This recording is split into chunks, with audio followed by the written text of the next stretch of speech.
امریکی فوج کی مسلسل 10ویں رات ایران کے خلاف فضائی کارروائی۔ امریکی سینٹ کام کے مطابق امریکی فوج نے ایران کے خلاف حملوں کا آغاز کر دیا ہے۔ حملوں کا مقصد ایران کی عسکری صلاحیتوں کو مزید کمزور کرنا ہے۔ ایرانی سرکاری میڈیا کے مطابق ایران کے جزیرہ خشم میں دھماکوں کی آوازیں سنی گئیں۔ بندر عباس میں بھی دھماکوں کی اطلاعات ہیں۔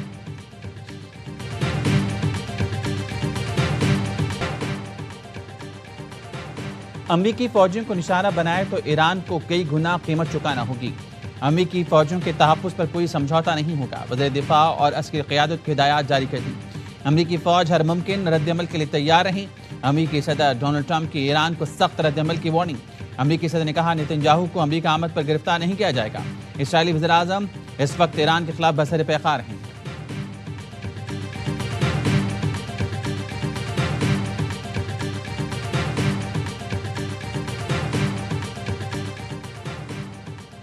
امریکہ سے حالت جنگ میں دشمن جان چکا فوجی کارروائیوں سے ایرانی قوم کو جھکایا نہیں جا سکتا۔ ایرانی صدر مسعود پزشکیان نے تہران میں عدلیہ کی اعلیٰ کونسل کے اجلاس سے خطاب میں کہا کہ صرف میزائلوں کی جنگ نہیں بلکہ دشمن نے ہم پر ہائبرڈ جنگ بھی مسلط کر رکھی ہے۔ جنگی حالات میں معیشت کا استحکام اور عوام کے روزگار کا تحفظ حکومت کی ترجیحات میں شامل ہیں۔ امریکہ اور ایران میں 10 روزہ جنگ بندی کی تجویز۔ عبوری معاہدے کی بحالی کے لیے جنگ بندی کی تجویز ثالثوں نے پیش کی۔ رائٹرز کے مطابق ایرانی عہدیدار نے بتایا ثالثوں نے امریکہ کے ساتھ کشیدگی کم کرنے کے لیے 10 دن سیز فائر کی تجویز بھیجی ہے۔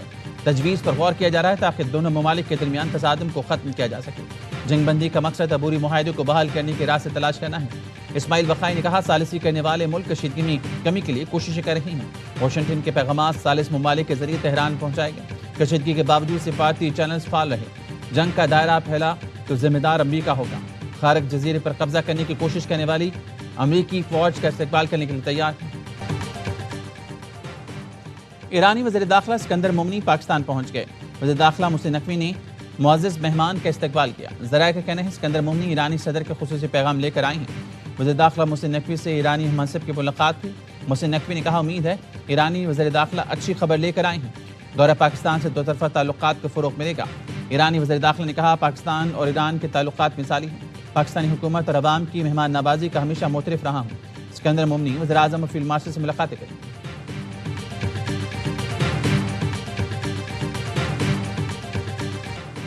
ایک طرف امریکہ جنگ روکنے کے دعوے تو دوسری طرف خطے میں مسلسل نیا فوجی ساز و سامان لا رہا ہے۔ ایران کے چیف مذاکرات کار باقر غالباف نے کہا لگتا ہے امریکہ کو ہمارے سمجھنے کی صلاحیت پر شک ہے۔ ان کی چالوں کو اچھی طرح سمجھ چکے ہیں۔ ایران تیار ہے، امریکی دعووں کی سچائی عمل سے نظر آنی چاہیے، باتوں سے نہیں۔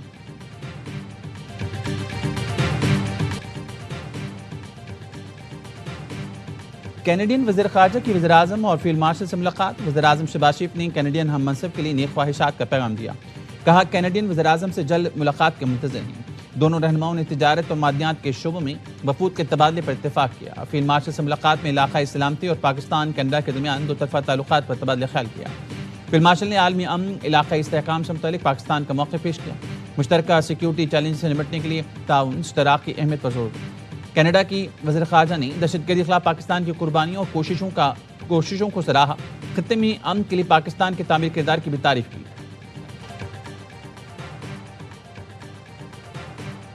اقتصادی تعاون پاکستان اور کینیڈا کی مشترکہ ترجیح ہے۔ کاروباری روابط کے فروغ پر خصوصی توجہ دی جا رہی ہے۔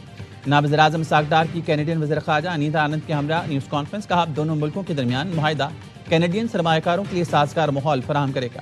کینیڈین وزیر خارجہ نے کہا مشرق وسطیٰ میں پائیدار امن کے لیے پاکستان کی کوششیں قابل ستائش ہیں۔ سفارتکاری کی حمایت کرتی ہیں۔ پاکستان کے ساتھ سرمایہ کاری کے تحفظ کے نئے معاہدے کو جلد مکمل کیا جائے گا۔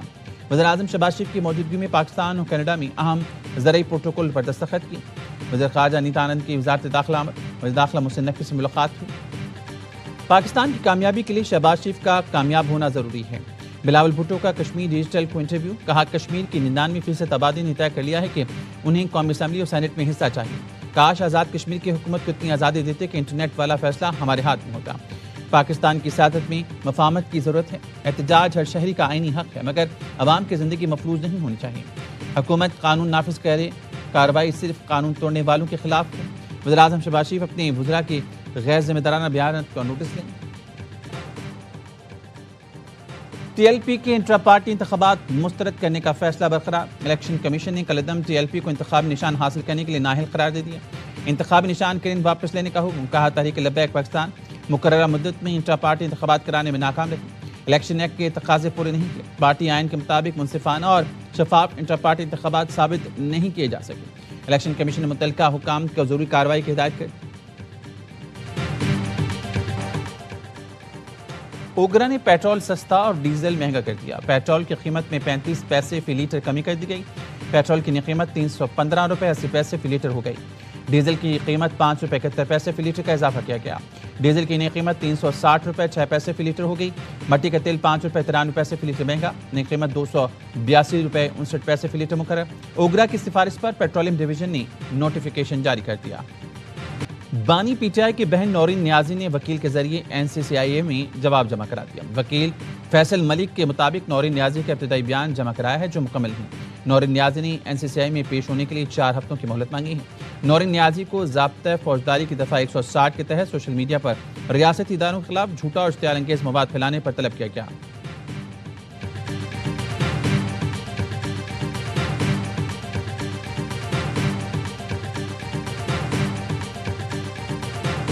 مستونگ کے قریب گاڑی پر فائرنگ، گاڑی میں سوار خاتون مریضہ جاں بحق، 2 بچے زخمی۔ فائرنگ سے زخمی شخص نے پولیس کو بیان دیتے ہوئے کہا مسلح افراد نے رکنے کا اشارہ کیا، گاڑی رکنے سے پہلے ہی فائرنگ ہو گئی، گاڑی پر 2 اطراف سے اندھادھند فائرنگ کی گئی، گاڑی میں سوار خاندان یوب سے کراچی جا رہا تھا۔ کلات و سورات میں قومی شاہراہ کے قریب سے 5 افراد کی لاشیں ملی ہیں، پولیس کے مطابق لاشوں کی موجودگی کی اطلاع علاقہ مکینوں نے دی، 3 لاشیں سورات، 2 لاشیں کلات کے علاقے سے ملی ہیں، 5 افراد کو گولیاں ماری گئیں، لاشیں اسپتال منتقل کر دی گئیں۔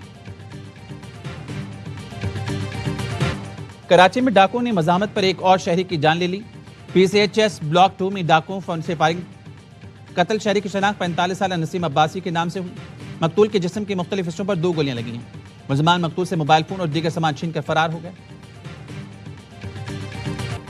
مٹیاری میں حادثے کا شکار مال بردار ٹرین کی بوگیاں پٹری سے ہٹا دیں گی، ڈاؤن ٹریک بحال کر دیا گیا، ڈاؤن ٹریک پر ٹرینوں کو 10 کلومیٹر فی گھنٹہ کی رفتار سے چلانے کی ہدایت، اب ٹریک کی مکمل بحالی کے لیے مرمتی کام جاری، ٹرینوں کا شیڈیول درہم برہم، ٹرینیں تاخیر کا شکار، لاہور سے کراچی آنے والی قراقرم، کراچی پاک بزنس اور ملت ایکسپریس منسوخ کر دی گئی۔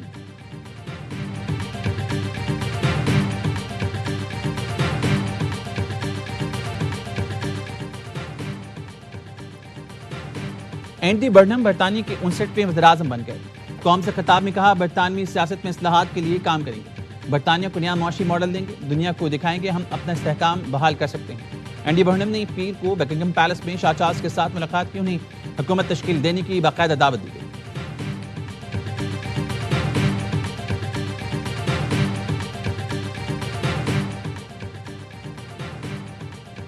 فیفا چیمپئن اسپین فٹ بال ٹیم کی وطن واپسی، خصوصی طیارے سے میڈرڈ ایئرپورٹ لایا گیا، کھلاڑیوں نے ٹرافی کے ساتھ گروپ فوٹو بنوائی، شاہی محل میں ہسپانوی رائل فیملی سے ملاقات بھی، میڈرڈ کے مرکزی چوک پر ہیروز کو ویلکم کرنے مداحوں کا سمندر مٹایا، ڈبل ڈیکر بس میں وکٹری پریڈ بھی کروائی گئی، مداحوں کی ٹیم کے حق میں نعرے۔